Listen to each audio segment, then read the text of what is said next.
जय हिंद। देखिए हार्ट के बारे में आपको बताते हैं, बहुत कॉम्प्लिकेटेड टॉपिक होता है हार्ट के बारे में, तो ये बहुत सिंपल होता है, इसको समझिए। हार्ट के बारे में, हार्ट जो होता है ना, दिल, वो 300 ग्राम का होता है और बाईं ओर होता है, दिल के एकदम बीचों बीच में नहीं होता है, हल्का लेफ्ट साइड में होता है हार्ट। हार्ट के में कमरे होते हैं, उन कमरों को चैम्बर कहते हैं, जिसमें 4 चैम्बर होते हैं। अभी पहले चैम्बर हटाइए। हार्ट का जैसे ये, इसमें आपको 2 चैम्बर दिख रहे हैं, एक ऊपर एक नीचे। इसमें भी आपको 3 चैम्बर दिख रहा है, 1 2 3। इसमें बताइए कितने चैम्बर हैं? 4। 1 2 3 4। आप चेंबर को देखिएगा तो चेंबर को 2 भाग में बांट सकते हैं। हार्ट के चेंबर को 2 भाग में बांट सकते हैं, अपर चेंबर और लोअर चेंबर। अपर चेंबर को अलिंद, इंग्लिश में एट्रियम कहते हैं। लोअर चेंबर को नीलय, इंग्लिश में वेंट्रिकल कहते हैं। तो नीचे का चेंबर हो गया नीलय और ऊपर का चेंबर हो गया अलिंद यानी एट्रियम हो गया। समझ में आया आपको? अब इनका मेन फंक्शन समझिए। ऊपर के अलिंद यानी एट्रियम का काम केवल ब्लड को रिसीव कर लेना, यहाँ लिख दिए रिसीव, हालांकि पीडीएफ हम डाल देंगे डिस्क्रिप्शन में, आप देख लीजिएगा उसमें। तो जो ब्लड आ रहा है उसको रिसीव करने का काम कौन करता है? अलिंद यानी एट्रियम करता है। यानी ब्लड ऊपर से बस इसमें आ गया, और जो नीचे का पार्ट है नीले ना, ये पंप करता है। ब्लड को पंप करने का काम कौन करता है? नीले यानी नीले। अब आपसे यही एक क्वेश्चन बन देता है कि हार्ट की मांसपेशियां कहां पर अधिक मजबूत होती हैं, अलिंद में कि नीले में? ये बताइए। तो केवल रिसीव किया और इसको दे दिया, और ये ना मारा पूरा पंप किया, तो पंप करने के लिए क्या होता है, मतलब मजबूत होता है। तो नीले की मांसपेशियां मजबूत होती हैं। अब मछली में जो चेंबर होता है वो 2 होता है, ऊपर का एक अलिंद और एक नीले। उभयचर यानी मेढक जो जमीन और पानी दोनों पे रह सकता है, और सरीसृप रेंगने वाले जीव, उनमें चेंबर 3 होते हैं। अब आप बताइए अलिंद की संख्या कितनी होगी? 2, 1 2, और नीले की संख्या 1। अलिंद में भी 2 अलिंद, इस साइड में दाहिना अलिंद, इस साइड में बायां अलिंद, यानी लेफ्ट आर्ट्रिकल एट्रियम और राइट एट्रियम और लेफ्ट एट्रियम।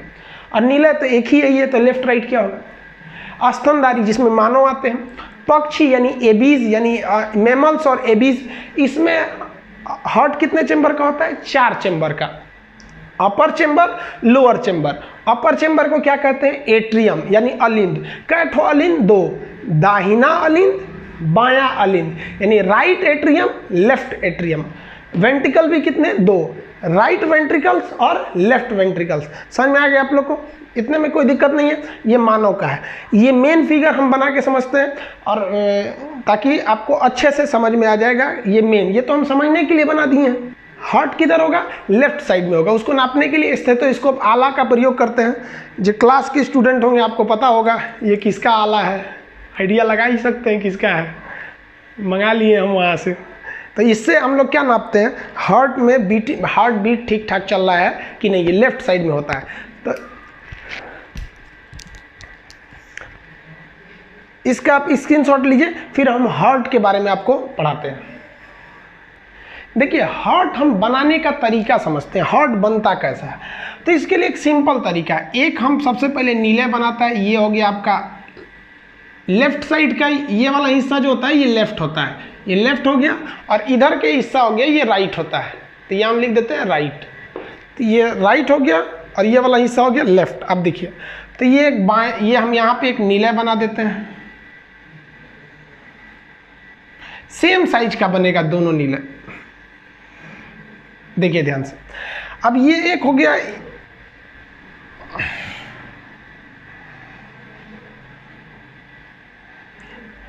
ये दाहिन, ये इधर है तब लेफ्ट वेंट्रिकल्स और ये राइट वेंट्रिकल्स, दोनों सेम बनते हैं। हालांकि हमको यहाँ करीब से देखने में नहीं लग रहा है कि सेम होंगे, आप अपने हिसाब से जब बनाएंगे तो सेम बनाएंगे। ये जो बायां नीले होता है ये मोटा होता है, इसकी जो परत होती है ये काफ़ी मोटी होती है, और वही ये जो दाहिना नीले होता है इसकी परत पतली होती है, जिस वजह से ये हार्ट लगता है कि झुका हुआ है।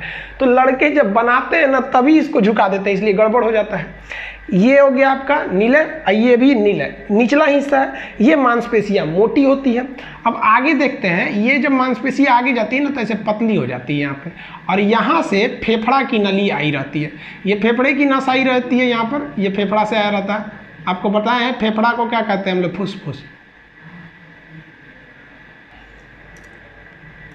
तो ये इधर हो गया। अब यहाँ समझिए, इसके ऊपर के यहाँ से एक नस, एक वाल्व नीचे की ओर लटका रहता है। एक वाल्व यहां से ऐसे नीचे की ओर लटकेगा यहाँ पे। इस वाल्व को हम कहते हैं बाइकॉस्पिक वाल्व। ये वाल्व हो गया बाइकॉस्पिक वाल्व। यहां से एक नली महाधमनी बाहर निकली होती है, ये है महाधमनी। इसमें जो वाल्व होता है ना, ये वाल्व इस तरह से होता है।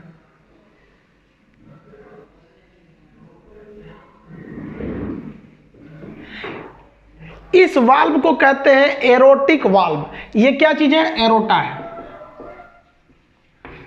एरोटा याद कीजिए, महाधमनी। आपको इससे पहले वाले पार्ट में हम आपको महाधमनी पढ़ाए थे, तो ये एरोटा महाधमनी है। इसका काम क्या है, ध्यान से देखिएगा। जब लंग्स में से ये क्या आ रहा है? फुसफुस। लंग्स में से आ रहा है फुसफुस। लंग्स एक शरीर का पार्ट है। वह नस जो शरीर के पार्ट से आती है उसे हम क्या कहते हैं? सीरा कहते हैं। तो ये फुसफुस सीरा हो गया। तो ये क्या हो गया? फुसफुस सीरा। फेफड़े से जब ब्लड आता है तो आप बताइए, ये तो इधर गिरेगा और वापस इस रास्ते से ये जा नहीं पाता है, इस रास्ते से ये जा नहीं पाएगा। तो ये एक वाल्व का काम करता है, वापस नहीं जा पाता है, अतः ये वाल्व का काम करता है। तो इस वाल्व को हम कहते हैं बाइकॉस्पिड वाल्व। क्या कहेंगे? बाइकॉस्पिड वाल्व कहते हैं। और ये जो वाल्व है ये कहाँ जा रहा है? ये नस पूरे शरीर में ब्लड को लेके जा रहा है, पूरे शरीर में। अब ये भी जरूरी है कि ये वापस ना गिर जाए। तो देखिए, ये वापस गिरेगा तो ये वाला बंद हो जाएगा, और ये ऊपर जाएगा तो ये वाला बंद हो जाएगा। तो ये महाधमनी में जा रहा है, इसलिए इसे कहते हैं एरोटिक वाल्व। और ये नीले में जा रहा है, इसे कहते हैं हम लोग बाइकॉस्पिड वाल्व। अब ऐसे ही फिगर इधर भी बनेगा। देखिए, अब शरीर में ब्लड कैसे आएगा? यहाँ से महाधमनी से ब्लड आता है, महाधमनी से ब्लड चला आता है शरीर में। महाधमनी को हम लोग क्या कहते हैं? Vena cava. Vena cava. Vena cava को हम क्या कहते हैं? सॉरी, महाशिरा। वेना कावा को क्या कहेंगे? महाशिरा। ये शरीर से ब्लड को लेकर आता है, और ये क्या करता है? ये जो ब्लड यहां से ले आएगा तो ये ब्लड तो अलिंद में पहुंचेगा, ऊपरी भाग अलिंद में। तो अलिंद से ब्लड को नीचे गिराने के लिए एक यहाँ वाल्व रहता है, ताकि ये ब्लड को नीचे गिरा सके। तो यहाँ नीचे गिराने के लिए एक वाल्व लगा रहता है। तो इस साइड के वाल्व को हम कहते हैं ट्राइकॉस्पिड। इसको कहते हैं बाइकॉस्पिड, ये इधर गिराता है। ट्राइकॉस्पिड, ये इधर गिराता है। अब ये जो ब्लड आया है इसको वापस फेंकना है, पंप करना है। तो इसको पंप करने के लिए एक अलग से नली होती है, ये नली अलग से हो गई।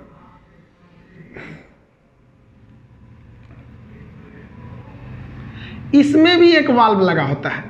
इस वाल्व को ये फेफड़ा की ओर जा रहा होता है, ये वाल्व लगा है यहाँ पर। तो ये कहाँ जा रहा है? लंग्स की ओर जा रहा है, लंग्स की ओर। तो ये हो गया फुसफुस की, लंग्स की ओर गया ये।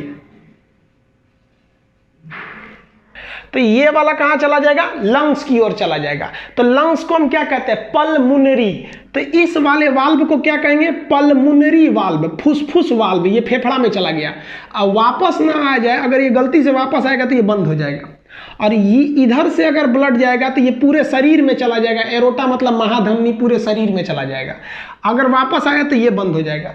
फेफड़ा जो ब्लड दिया है उस इधर से जाएगा, वापस जाएगा तो ये बंद हो सकता है। अब हम लोग ब्लड को समझते हैं कि ब्लड इसमें जो हृदय में ब्लड होता है वो कैसे आता है। तो देखिए, शरीर से जो ब्लड ले आता है, वेना कावा यानी सीरा लेके आता है। इस ब्लड में ऑक्सीजन नहीं होता है। जिस ब्लड में ऑक्सीजन नहीं होता है उसे हम लोग ब्लू कलर से दिखाते हैं, नीले रंग से। तो चलिए हम नीले रंग के मार्कर का प्रयोग कर रहे हैं। इधर से ब्लड आया, इधर से भी ब्लड आया। अब आप बताइए, इस ब्लड को जाने का केवल एक ही रास्ता है कि यहां से ब्लड आ जाएगा इसमें। क्या ये ब्लड वापस जा पाएगा? नहीं जा पाएगा। ये वाला वाल्व बंद हो जाएगा ऊपर जाते समय। इस वाल्व को कहते हैं ट्राइकॉस्पिड वाल्व। अब ये ब्लड जैसे नीचे आएगा, आपको पता है निचले भाग को हम क्या कहते हैं? नीले कहते हैं। ये ब्लड को पंप करेगा, ऊपर क्या करेगा? पंप करता है। पंप करते दौरान जैसे पंप करेगा, ये ट्राइकॉस्पिड हरा वाला वाल्व बंद हो जाएगा और ये ब्लड सीधा इस रास्ते से चला जाएगा। और इस रास्ते से ये कहाँ चला जाएगा? फेफड़ा में चला जाएगा, लंग्स में चला जाएगा। और लंग्स में यह ब्लड जाके साफ होगा। कैसे साफ होगा? उसमें ऑक्सीजन मिला दिया जाएगा। जैसे ऑक्सीजन मिलाएंगे वो ब्लड रेड कलर का हो जाएगा, रेडिश हो जाता है। अब वो फेफड़ा में से आएगा वापस इस रास्ते से, इधर से आएगा ब्लड, तो इसमें तो ऑक्सीजन मिला है तो इसको हम रेड कलर से दिखाएंगे। अब बताइए, ये तो आ गया आपका नीले में, सॉरी अलिंद में, किस साइड वाले? लेफ्ट साइड वाले अलिंद में आ गया। जब ये लेफ्ट साइड वाले अलिंद में आएगा तो ये इसको क्या करेगा? नीचे गिरा देगा। जैसे आप देखिए ना, मान लीजिए ये मार्कर है और ये मेरे इस पे है, तो इसको छोड़ेंगे, ऐसे नीचे गिर गया यहाँ पे, क्योंकि वाल्व ये किधर खुल रहा है? नीचे की ओर ये वाल्व खुल रहा है। तो ये वाला जो ब्लड आया है ऑक्सीजनेटेड ब्लड, ये तो वापस किस में गिरेगा? नीले में गिर जाएगा। नीले में गिर गया। नीले में जब ये ब्लड गिरेगा तो नीले का काम क्या है? पंप करना। नीले जब इसको पंप करेगा तो ये कहाँ जाएगा? आप बताइए। जैसे ये पंप करेगा तो ये वाला रास्ता तो बंद हो जाएगा। अब ये ब्लड किस में जाएगा? इसमें। अब कि ये पंप करेगा तो ये तो चला गया आपका किस में? एरोटा में, महाधमनी में चला गया, एरोटा में। अब मान लीजिए गलती से वापस चला आएगा तो ये वाला वाल्व बंद हो जाएगा। क्या ये फुसफुस का वाल्व है कि एरोटा का है? एरोटा का है, तो इसे हम कहते हैं एरोटिक वाल्व। Aortic valve. ये एरोटा यानी महाधमनी। आप याद कीजिए इससे पहले वाला टॉपिक, महाधमनी के बाद धमनी, छोटी धमनी, और उसके बाद क्या थी? केशिका। केशिका के बाद छोटी सिरा, सिरा, महासिरा। महासिरा को क्या कहा गया था? Vena cava. पूरे शरीर से ब्लड इस वेना कावा के माध्यम से कहाँ आता है? राइट यानी दाहिना, किसमें? अलिंद में।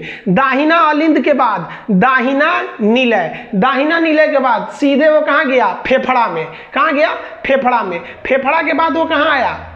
बायां नीलय, बायां अलिंद में। बायां अलिंद के बाद बायां नीलय। अब बायां नीलय इसको पंप करेगा तो एरोटा यानी महाधमनी से ये पूरे शरीर में चला गया। तो आप ब्लड का मार्ग जरा देखिए कैसे है, एक एक करके समझिए, बड़ा कॉम्प्लिकेटेड टॉपिक है। पूरे शरीर से आएगा महाशिरा द्वारा, ये है महाशिरा। महाशिरा के बाद दाहिना अलिंद, दाहिना नीलय, इसके बाद फेफड़ा, फेफड़ा के बाद बायां अलिंद, बायां नीलय, पूरा शरीर। पूरा शरीर के बाद दाहिना अलिंद, दाहिना नीलय, फेफड़ा। फेफड़ा के बाद बायां अलिंद, बायां नीलय, पूरा शरीर। हृदय में रक्त का मार्ग समझ में आ गया। हार्ट के अंदर आप रक्त का मार्ग देखें। इससे पहले वाले पार्ट में शरीर में रक्त का मार्ग देखे थे। अब जरा और डिटेल से चर्चा करते हैं। एक बात बताइए, शरीर से जो ब्लड आएगा वो कहाँ आएगा? दाहिना अलिंद। कहाँ गया? दाहिना अलिंद। दाहिना अलिंद के बाद दाहिना नीलय। अब जरा रुकिए, ये वाली जो धमनी है ये तो हृदय से जा रही है इसलिए धमनी होगी, और यह धमनी कहाँ जा रही है? फेफड़ा में। अतः इसे क्या कहेंगे? फुसफुस धमनी। ये फुसफुस धमनी में जो ब्लड जा रहा है वो शुद्ध थोड़े है। देखिए ना, अशुद्ध आया है, अशुद्ध जा रहा है, ये तो शुद्ध होने जा रहा है ना फेफड़ा में।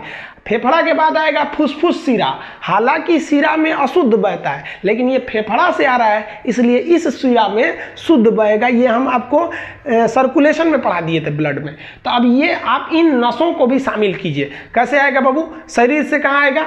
दाहिना अलिंद, दाहिना नीलय, फुसफुस धमनी। फुसफुस धमनी के बाद फुसफुस। फेफड़ा को क्या कहते हैं? फुसफुस, क्योंकि धीरे धीरे फुसफुस आवाज करता है। तो ये फुसफुस में गया। वापस जब आएगा फुसफुस सिरा, बायां अलिंद, बायां नीलय, बायां नीलय के बाद महाधमनी यानी एरोटा, महाधमनी। समझ में आ गया? तो ये आप समझ में आ गया ब्लड में। तो हम आपको जब हार्ट बता रहे थे, जब धमनी पढ़ा रहे थे, तो आपको बताए थे हार्ट के अंदर 6 हिस्सा होता है, मतलब चैम्बर 4 होते हैं लेकिन 6 जगह ब्लड जाएगा। कहाँ कहाँ देखिए तो? दाहिना अलिंद पहला, दाहिना नीलय दूसरा, अब फुसफुस धमनी तीसरा।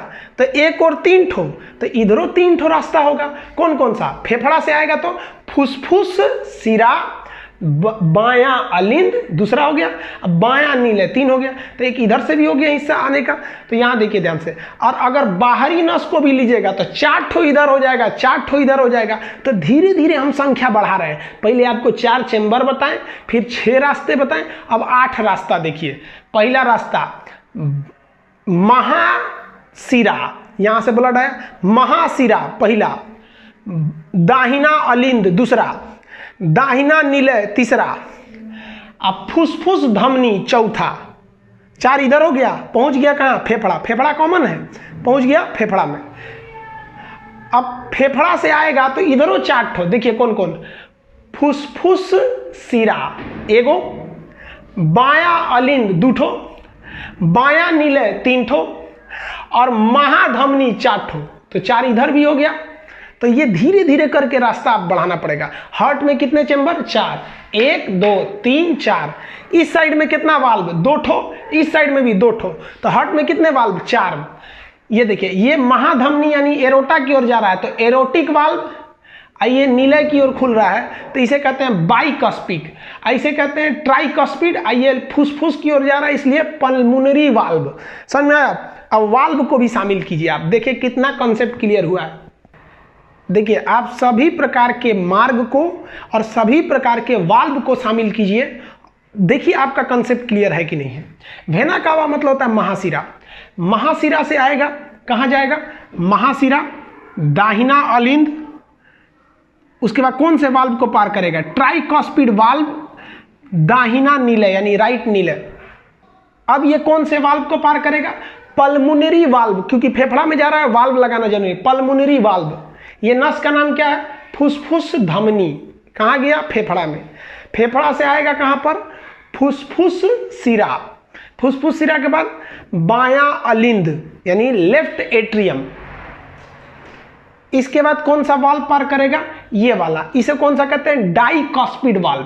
तो ये हो गया डाइकॉस्पिड वाल्व। कहां आ गया? बाया लेफ्ट वेंट्रिकल्स, बाया नीले। ये पंप करेगा तो कौन से वाल्व को पार करेगा? Erotic valve. एरोटिक मतलब क्या होता है? महाधमनी। इसके बाद कहां गया? ये एरोटा यानी महाधमनी। महाधमनी से पूरे शरीर में फैल गया। तो ये आपके हार्ट का पूरा एनाटॉमी हो गया। अब समझिए हार्ट के चेंबर कितने? 2। ये दाहिना अलिंद, दाहिना नीले, बाया अलिंद, बाया नीले। चेंबर हो गए 4। क्वेश्चन पूछा था एग्जाम में ना, हार्ट की कितनी परतें होती हैं? तो हार्ट की परत देखिए, ये बाहरी परत को कहते हैं पेरिकार्डियम। कार्डियक मतलब होता है हार्ट। बाहरी परत को कहते हैं पेरिकार्डियम, अंदर वाले को कहते हैं इंडोकार्डियम। अंदर वाला कौन सा परत हो गया? इंडोकार्डियम। तो आंतरिक परत इंडोकार्डियम, बाहरी परत पेरिकार्डियम। बीच की मांसपेशियों को कहते हैं हम लोग मायोकार्डियम। बीच की इन मांसपेशियों को हम लोग क्या कहते हैं? मायोकार्डियम।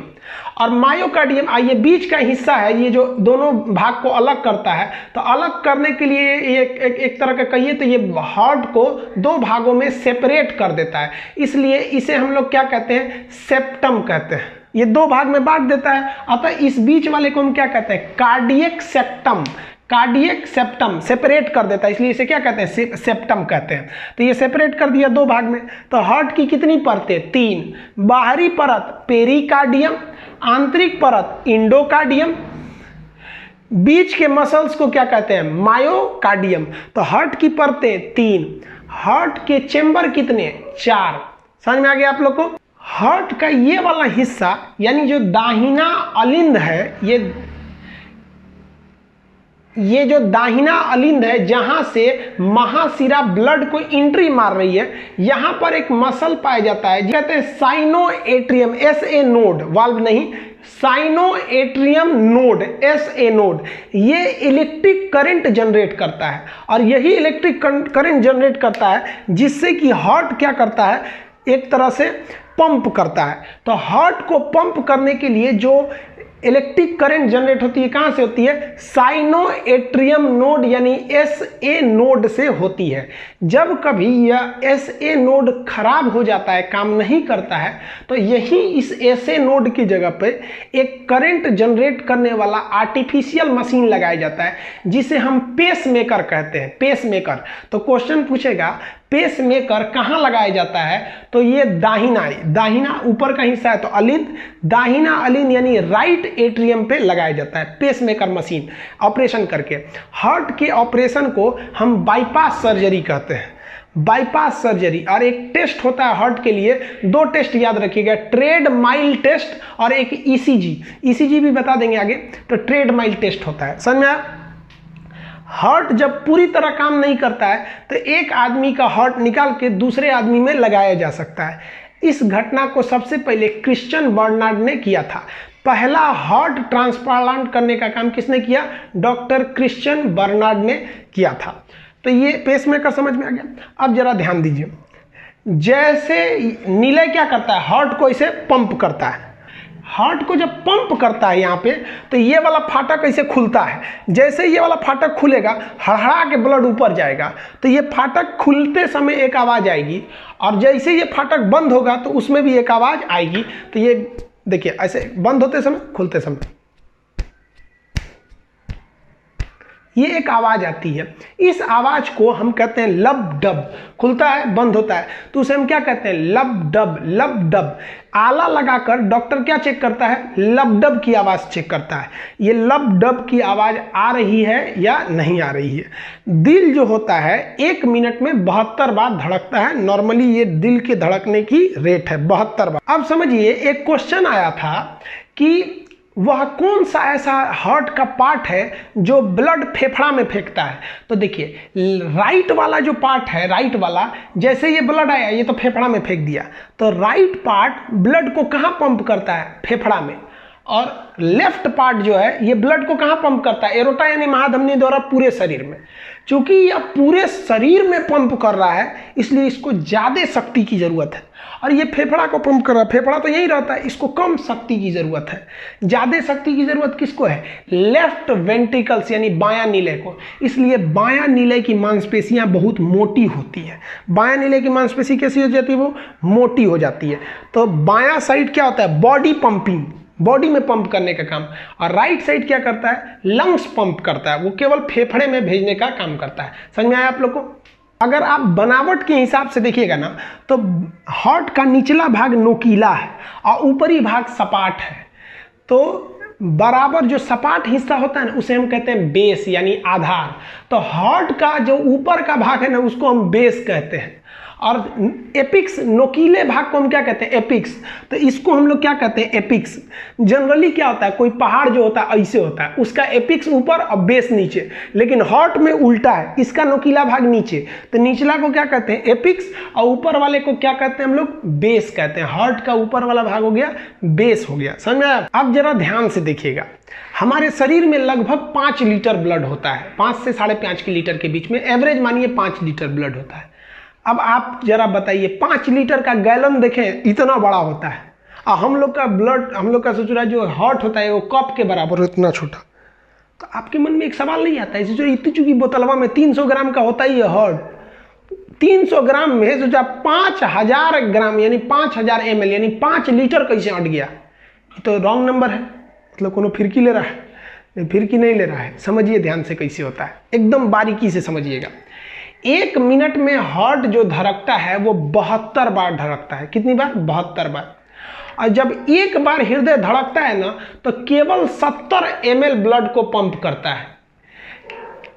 यानी एक बार में, यानी एक बार जब हार्ट पंप हुआ तो कितना ml ब्लड पंप किया? 70 ml ब्लड पंप किया। 1 मिनट में कितनी बार धड़कता है? 72 बार। यानी 1 मिनट में कितना ब्लड पंप कर दिया होगा? एक बार पंप करेगा तो 70 ml, तो 1 मिनट में 72 बार पंप करेगा, तो यहाँ से गुणा कर दीजिए, ये क्या हो जाएगा? आप निकालिए इसको, आप देखेंगे तो ये कितना आएगा? लगभग 5 लीटर आएगा। यानी पूरे शरीर के ब्लड को पंप होने में कितना टाइम लगता है? 1 मिनट लगता है, 72 बार लगता है। इसीलिए डॉक्टर जो होता है ना, आपकी धड़कनों को देखता है कि ठीक स्पीड से धड़क रहा है कि नहीं, वरना ब्लड को ऑक्सीजनेट होने में टाइम लग जाएगा। ऐसा मत सोचिएगा कि एक ही बार ब्लड आता है, एक ही बार फेंकाता है। सोच रहा 5 लीटर ब्लड आएगा तो धड़ धड़ धड़ धड़ आएगा, इसी हार्ट इतना फूल जाएगा। अगर फचाक से मारेगा तो आदमी ऐसे ऐसे हो जाएगा। इसमें 5 लीटर समझते हैं कितना ज़्यादा होता है? तो ये थोड़ा थोड़ा पंप करता है, थोड़ा थोड़ा। समझ में आया आप लोग को? तो इतना आप लोग समझ गए होंगे। इसका आप स्क्रीनशॉट लेना चाहते हैं ले लीजिएगा। फिगर बनाना सीखिए, कैसे बनाते हैं। जब फिगर बनाना सीख लेंगे तो आपको खुद ही समझ में आ जाएगा कि डाइकस्पिड कहाँ होता है, एरोटिक कहाँ होता है, पल्मोनरी वाल्व कहाँ होता है, ट्राइकस्पिड कहाँ होता है। अगर फिगरें बनाना नहीं समझेंगे तो कितना चीज़ को याद कर सकते हैं। आई होप आप समझ गए होंगे। नेक्स्ट पार्ट में हम आपको ब्लड प्रेशर, ECG के 12 नोड कहाँ लगाए जाते हैं इसके बारे में समझाएंगे, यानी हार्ट के बचे हुए पार्ट में समझाएंगे, वरना वीडियो बहुत लंबा हो जाएगा। इसका लिंक आप PDF में ले सकते, PDF का लिंक इसमें दे देंगे, आप